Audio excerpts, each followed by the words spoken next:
Hello friends, इस video में आपका स्वागत है। आज हम क्लास 10th के मैथ प्रश्नावली 3.1 से 3.6 अर्थात दो चर वाले रैखिक समीकरण के कुछ महत्वपूर्ण फॉर्मूला को देखेंगे। यदि आप क्लास 10th के स्टूडेंट हैं तो यह वीडियो आपके लिए। तो चलिए आज का वीडियो स्टार्ट करते हैं। तो आज का सबसे पहला इंपॉर्टेंट फॉर्मूला आपका कि दो चर वाले रैखिक समीकरण का व्यापक रूप क्या होता है। तो आपको याद रखना है कि दो चर वाले रैखिक समीकरण का व्यापक रूप होता है a1x plus b1y plus c1 equal 0 और दूसरा में हो जाएगा दूधू लगा दीजिएगा a2x plus b2y plus c2 equal 0। यही जो होता है ना, ये दो चर वाले रैखिक समीकरण का व्यापक रूप होता है। यहाँ पे जो a लिखा है, a का मतलब होता है अचर संख्या, अचर का मतलब होता है एक दो का संख्या। अर्थात इस चैप्टर में आप लोग ऐसा समीकरण पढ़ेंगे जैसे मान लीजिए 3x plus 4y plus 5 equal 0।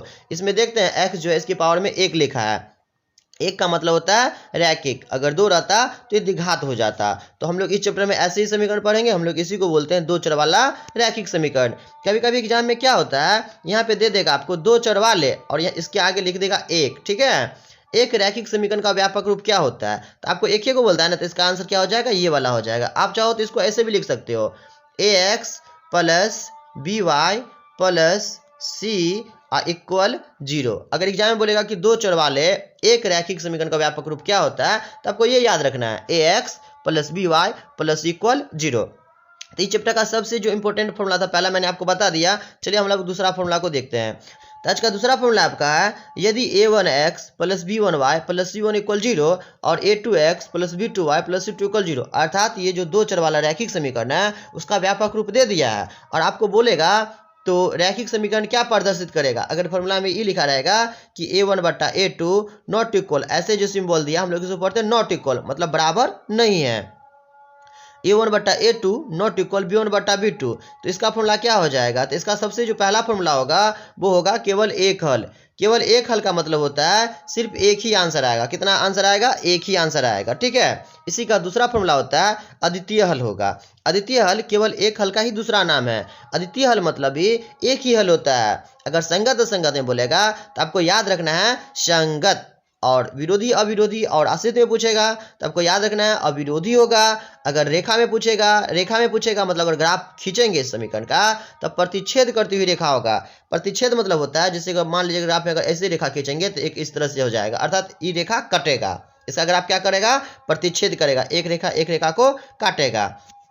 जिसका ये फॉर्मूला था पहला का। चलिए दूसरा फॉर्मूला इस तरीका से दिया जाता है आपके एग्जाम में।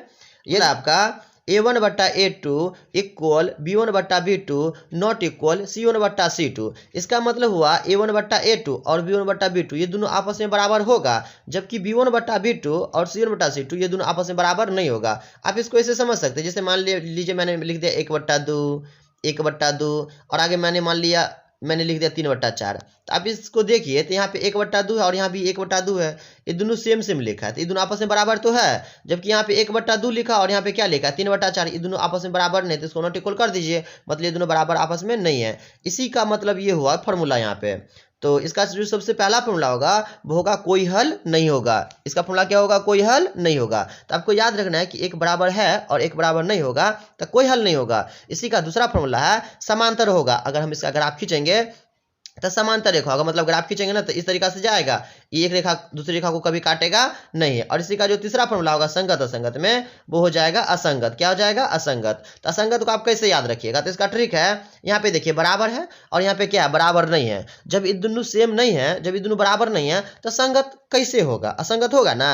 और यहाँ पे देखिए दोनों का चिन्ह बराबर है और दोनों का चिन्ह एक जैसन होगा तो संगत होगा, और दोनों का चिन्ह एक जैसन नहीं होगा तो संगत नहीं होगा, मतलब असंगत होगा। और इसी का तीसरा फॉर्मूला होता है विरोधी होगा। क्या हो जाएगा, विरोधी। तीसरा फॉर्मूला आपका a1 बट्टा a2 इक्वल b1 बट्टा b2 इक्वल c1 बट्टा c2।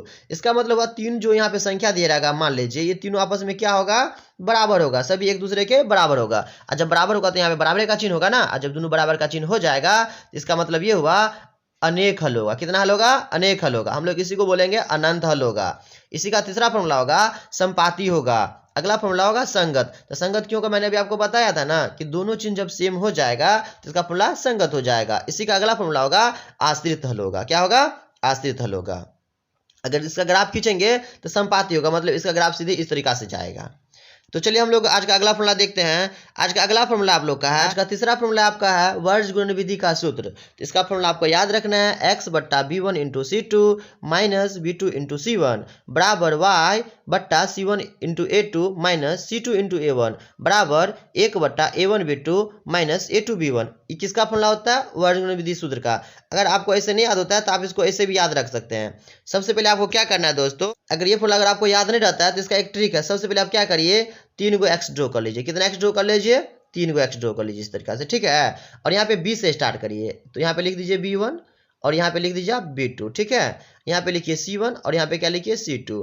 अब सी के बाद फिर से लिखिए यहाँ पे a1 और यहाँ पे लिख दीजिए a2 और एक के बाद क्या हो जाएगा यहाँ पे b1 और यहाँ पे क्या हो जाएगा b2। तो यहाँ तक उम्मीद करते हैं आप लोग समझ गए होंगे। सबसे पहले 3 को एक्स ड्रॉ कर लेना, अब इससे स्टार्ट करना, b1 बट्टा b2, आगे लिखना है c1 c2, आगे लिखना है a1 a2 और आगे क्या लिखना है b1 b2। तो सबसे पहले आपको यहाँ पे लिख देना है x, यहाँ पे क्या लिख देना है x, इसके ऊपर क्या लिख देना है यहाँ पे y लिख देना है और यहाँ पे क्या लिख देना है 1। तो इसका फॉर्मूला बन जाएगा x, यहाँ पे लगा देना आपको बट्टा। अब यहाँ पे देखिए सबसे पहले इसको इसके साथ गुना हो जाएगा तो b1 c2 हो जाएगा, तो यहाँ पे लिख दीजिएगा आप लोग b1 c2। अब माइनस, अब इसको इसके साथ गुना करेंगे क्रॉस मल्टीपल, तो b2 c1 इस तरीका से लिख दीजिएगा। अब यहाँ पे बराबर देंगे, यहाँ पे देखिए y लिखा है ना, यहाँ पे क्या लिखा है, यहाँ पे y लिखा है, तो आप यहाँ पे y लिख दीजिएगा और यहाँ पे बट्टा लगा दीजिए, ठीक है। अब इसको इसके साथ गुना करिए तो यहाँ पे क्या हो जाएगा c1 a2 हो जाएगा। इसी तरीका से आप आगे गुना कर लीजिए, तो यहाँ पे गुना करिए तो क्या हो जाएगा c2 a1 और इसी तरीका से y वाला को हल कर लीजिएगा तो आपका ये वाला फॉर्मूला रेडी हो जाएगा। कौन सा फॉर्मूला रेडी हो जाएगा? ये वाली फॉर्मूला रेडी हो जाएगा, ठीक है। तो इस फॉर्मूला को याद कर लीजिए। अगर इसमें अगर मान लीजिए अगर आपको x का मान निकालना है तो कैसे निकालिएगा, तो यहाँ पे हो जाएगा x का फॉर्मूला। देखिए कैसे हम लोग x का फॉर्मूला निकालते हैं। तो यहाँ पे ये जो x लिखा है ना, तो आप यहाँ पे x लिख दीजिएगा और बराबर दे दीजिएगा, ठीक है। इसको अभी नहीं देखना है आपको, इसको क्या करना है आपको अभी नहीं देखना है। ये जो यहाँ पे y बटा कुछ भी लिखा है ना, आप इसको अभी नहीं देखिए। तो सबसे पहले ये जो बात लिखा है इस बात को आप यहाँ पे अब लिख दीजिएगा।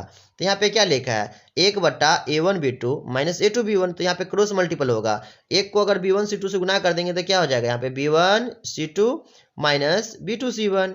अब बट्टा के नीचे यहाँ पे जो था उसको सेम टू सेम लिख दीजिए, a1 b2 minus a2 b1। तो ये फॉर्मूला हो जाएगा। x का मान निकालना होगा तो अगर y का मान निकालना है तो सेम टू सेम ऐसा ही फॉर्मूला बन जाएगा। हर जो है हर सेम रहेगा और यहाँ पे थोड़ा सा चेंजिंग हो जाएगा। अगर मान लीजिए अगर आपको y का फॉर्मूला तैयार करना है तो अब x वालों को नहीं देखना है आपको। यहाँ पे देखिए y है ना, तो यहाँ पे आप y लिख दीजिए, आगे दीजिए बराबर। अब बट्टा के नीचे यहाँ पे जो है उसको ऐसे रहने दीजिए, a1 b2, ठीक है, माइनस a2 b1 और एक को इसके साथ गुना कर देंगे तो ये जो भी संख्या y के नीचे ऊपर चला जाएगा, तो हो जाएगा c1 a2 minus c2 a1, ठीक है। तो यही हो जाएगा वर्ग गुणन विधि का फॉर्मूला x y मान निकालने के लिए। अगर आपको समझ में नहीं आया तो चलिए नीचे मैंने इसके लिए फॉर्मूला लिख दिया है, आप इसको सही से देख लीजिए, ठीक है। तो अर्थात लास्ट में टोटल फॉर्मूला तैयार होकर वो ये आएगा, x बराबर b1 c2 minus b2 c1 bye a1 b2 minus a2 b1, नीचे में सेम रहेगा और y में यहाँ y वालों की आपके लिए याद रखना है। और 5 नंबर फॉर्मूला में y का है, यहाँ पे जो हर में सेम है ना, यहाँ पे जो हर में जो भी चीज़ है वो सेम रहेगा और अंश खाली चेंज हो जाएगा, c1 a2 minus c2 a1। तो इस चैप्टर का इतना ही इंपॉर्टेंट फॉर्मूला था, इससे आगे कोई फॉर्मूला नहीं पूछा जाता है। यदि मेरा वीडियो अगर आपको अच्छा लगा तो प्लीज़ लाइक कीजिए, कमेंट कीजिए। अगर मेरे चैनल को अगर अभी तक आपने सब्सक्राइब नहीं किया है तो प्लीज़ सब्सक्राइब कर दीजिए। अगर आपके आसपास अगर कोई भी 10th का अगर आपका दोस्त है तो ये वीडियो उसको भी शेयर कर दीजिए ताकि उसको भी कुछ फ़ायदा हो जाए। Thanks for watching. यदि आप मेरे और भी वीडियो देखना चाहते हैं तो प्ले लिस्ट में जाके देख सकते हैं या मैंने इस वीडियो के डिस्क्रिप्शन में भी लिंक दे दिया, वहाँ से भी जाके आप देख सकते हैं।